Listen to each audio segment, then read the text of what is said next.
Bonjour, chers compatriotes, peuple congolais. Oui, je vous avais promis la deuxième partie de cette vidéo. Vous vous rappelez que lors de la première vidéo, j'ai encouragé et félicité l'opposition locale, c'est-à-dire celle qui est à Brazzaville.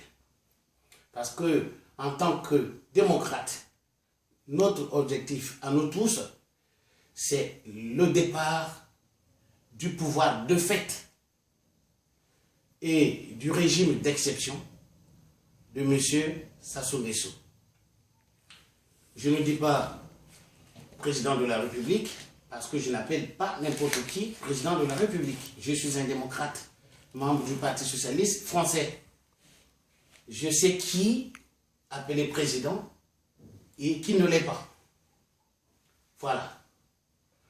Mais la seule différence, si avec l'opposition de Brazzaville, c'est-à-dire du Congo local, nous avons un seul objectif, le départ du pouvoir de fait et du régime d'exception de M. Sassou Nguesso, mais nous ne nous entendons pas sur l'après Sassou Nguesso. Parce que j'ai entendu M. Mirassa dire devant le peuple de Pointe-Noire qu'il n'y a jamais eu des élections libres et transparentes depuis 2002. Demandez aux juristes. Et si les élections ne sont pas libres et transparentes, est-ce qu'il peut y avoir des gens qui peuvent être, se dire avoir été élus? Non. Donc, M. Sassou n'a jamais été élu.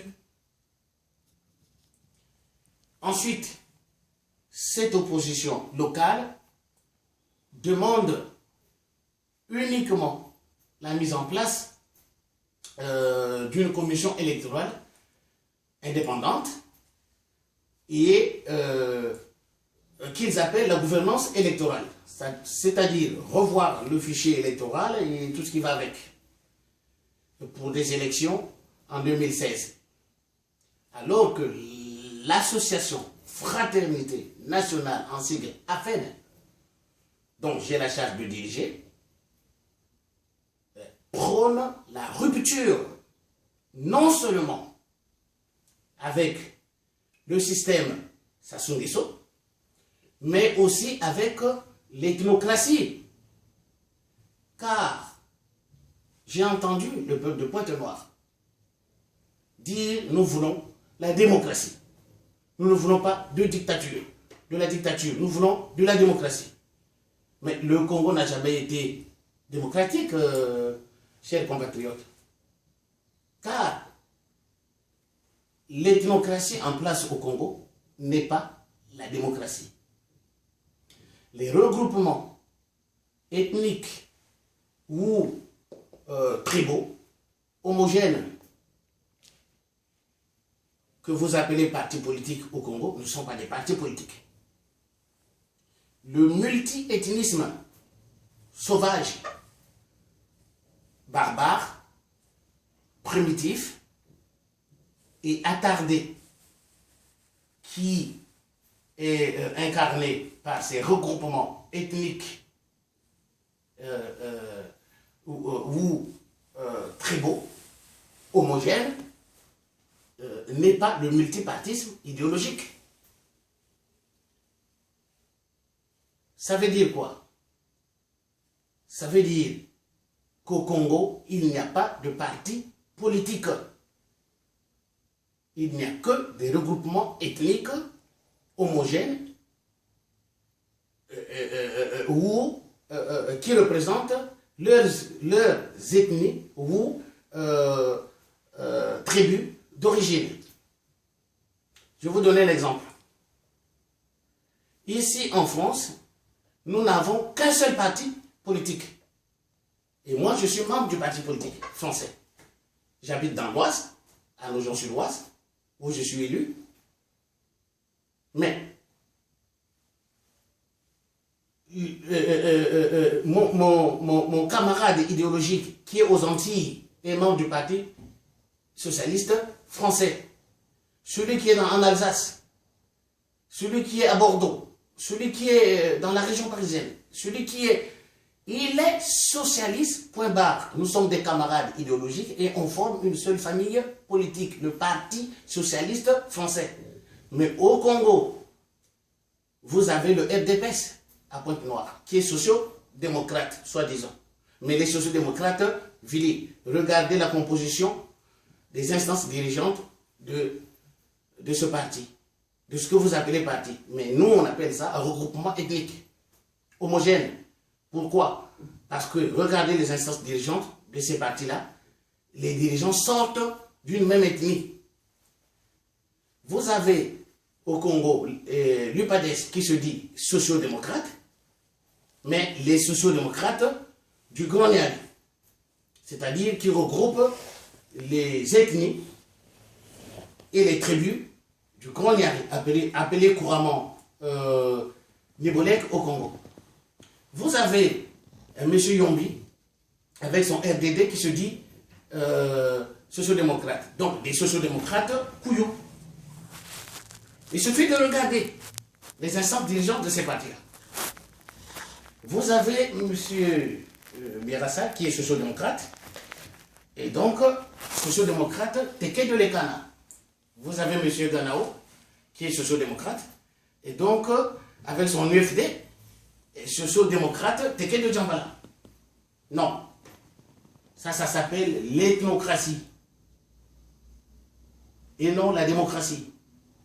Et ces partis politiques s'appellent des regroupements ethniques ou tribaux homogènes. Ça ne s'appelle pas des partis politiques. Si ces gens-là étaient vraiment sociodémocrates,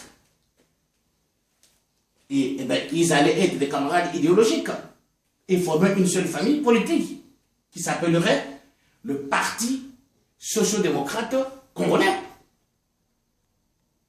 Je m'arrête seulement là et pour vous dire que l'ethnocratie est un danger pour une république. Oui, parce qu'avec l'ethnocratie, nous n'avons pas des élections, comme vous l'appelez là-bas au Congo.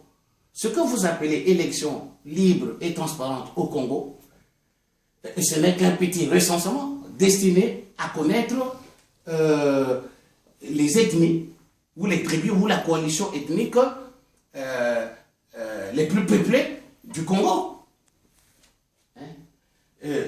Pendant ce petit recensement, eh ben, chaque ethnie va aller voter, chaque ethnie ou tribu ou coalition ethnique va aller voter unanimement, inconsciemment et les yeux fermés pour le regroupement ethnique ou tribal qui les représente.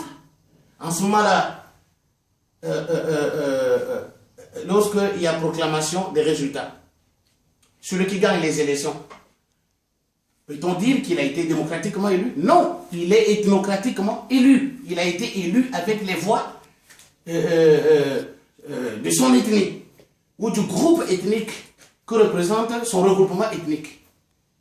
Voilà pourquoi je dis M. Pascal Lissouba n'a jamais été démocratiquement élu, puisque le Congo n'a jamais connu de démocratie. M. Pascal Lissouba a été ethnocratiquement élu, unanimement, inconsciemment et les yeux fermés par les tribus et les ethnies du Grand Niali, représentés par le regroupement ethnique appelé UPADES. Alors, dans ces conditions-là, qu'est-ce qui arrive? Ben, il arrive qu'après l'élection ethnocratique d'un chef ethnique, que vous appelez président des partis, eh ben, vous allez avoir des ministres qui sortent d'une seule région ou des 3 régions que représente ce regroupement ethnique. Et vous allez avoir des nominations au poste important de l'État, des gens qui ne sortent que de ces coins-là. C'est ce qu'on appelle le tribalisme. Et la police, la gendarmerie, l'armée, la presse vont connaître des nominations ethniques et vont travailler pour le pouvoir en place. Et c'est ça la dictature. Donc l'ethnocratie est la dictature. Si on ne change pas le système politique au Congo, tout le peuple qui est en train de se battre, demain va pleurer. Parce que tout le monde sait, la faim ne cache rien et ne fait pas la langue de bois. Tout le monde sait ce qu'a été le pouvoir de l'UPADES et de M. Pascal Lissouba, ethnocratiquement élu. Est-ce qu'au Congo, nous voulons reproduire cette chose-là? Non, je crois que non, c'est parce que le peuple congolais n'aspire pas à cela, à reproduire ce qui s'est passé avec l'élection ethnocratique de Pascal Lissouba en 92. Je ne vais pas revenir dessus, mais tous les Congolais de bonne foi savent que le pouvoir de l'UPADES et de M. Lissouba n'était pas démocratique. C'était une dictature ethnique.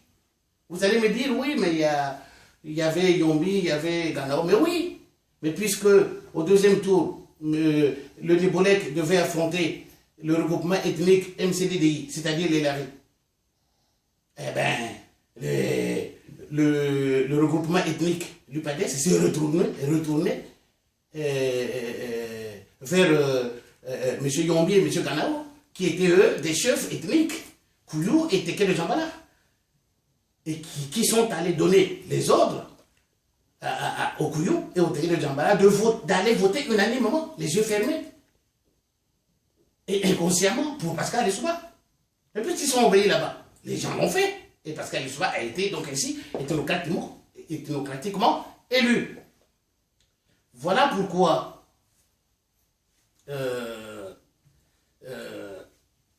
donc cette deuxième partie a été réservée à cela. Il faut que vous réfléchissez.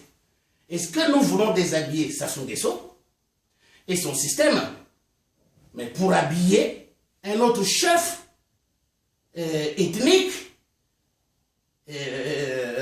qui sera élu unanimement, inconsciemment, les yeux fermés par son ethnie, et qui viendra remplacer M. Sassou Nguesso pour faire les mêmes choses? C'est ça la question que je pose aux Congolais. Je crois que la réponse est non. Alors, prochainement, à l'étape 3 de cette vidéo, je vous parlerai du pouvoir de fait et du système d'exception de M. Sassou Nguesso. Merci beaucoup.